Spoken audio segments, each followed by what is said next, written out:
अस्सलाम वालेकुम, आप सबको सहरी की स्पेशल ट्रांसमिशन रमज़ान में बोल खुश आमदीद कहता हूँ। और हमारा आपका ये साथ इंशाअल्लाह आखिरी रोज़े तक रहेगा इसी तरह से।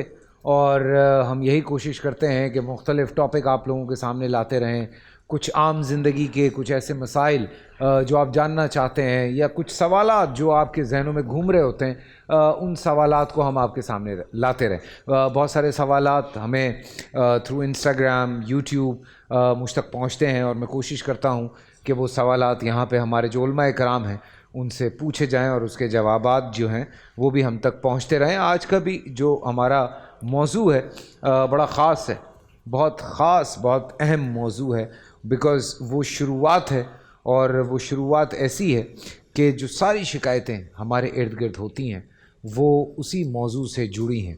जी हाँ, बच्चों की परवरिश, औलाद की परवरिश, ये इतना इम्पॉर्टेंट सब्जेक्ट है जिसको शायद हम कभी कभी मिसअंडरस्टैंड भी करते हैं, कभी कभी उन चीज़ों को समझ नहीं पाते हैं।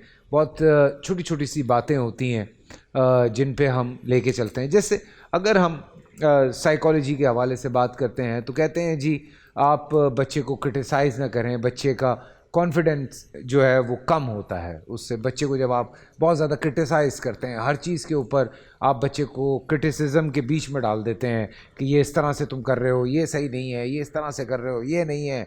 फिर उसके बाद आप कंपैरिजन करते हैं बच्चों का दूसरे बच्चों के साथ, उसके कज़न्स के साथ, उसके फ्रेंड्स के साथ। वो चीज़ जो है वो बच्चों का बहुत ज़्यादा अपना क्या कहते हैं कॉन्फिडेंस लेवल कम करती है वो चीज़।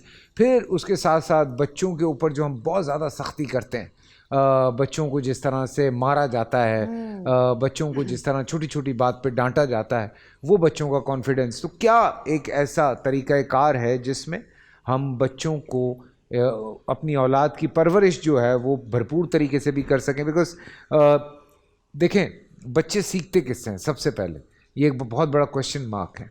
बच्चे अपने पेरेंट्स से सीखते हैं। बेटी हमेशा अपनी माँ को फॉलो करती है, बेटे हमेशा अपने बाप को फॉलो करते हैं। बहुत कम बेटियां होती हैं जो अपने बाप को फॉलो कर रही होती हैं, लेकिन ज़्यादातर चीज़ों में वो अपनी माँ को ही फॉलो करती है। उसको, उसकी माँ जो है वो उसका हीरो होती है और बेटे का हीरो उसका बाप होता है। इसीलिए मैं अक्सर ये शेयर कर चुका हूँ बात कि मुझे तो ये पता भी नहीं था कि मेरे अब्बा शेव कब करते हैं। बहुत अरसे के बाद मुझे जाके पता चला कि वो शेव कब करते हैं, बिकॉज़ मैं बहुत बड़ा हो चुका था तब तक।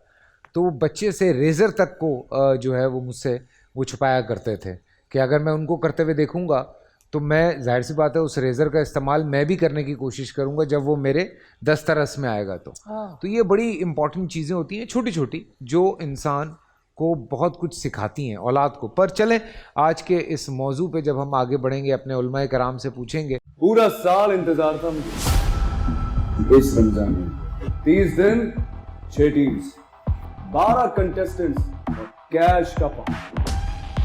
अब गेम वो होगा जिसे आपका नहीं है जिसने जो करना था कर लिया। लाखों आवाम को देने का जिम्मा हमने है सर। शोर गूंजेगा हर गली, नुक्कड़ और दुकान। रमजान लीग बनेगी आपकी पहचान। नारा लगेगा तो पारा चढ़ेगा। गेम शो ऐसे चलेगा। रमजान लीग रोजाना शाम 7 बजे सिर्फ बोल एंटरटेनमेंट पर। बोल एंटरटेनमेंट के शोज देखने के लिए हमारे चैनल को सब्सक्राइब करें और बेल आइकन पर क्लिक करना ना भूलें।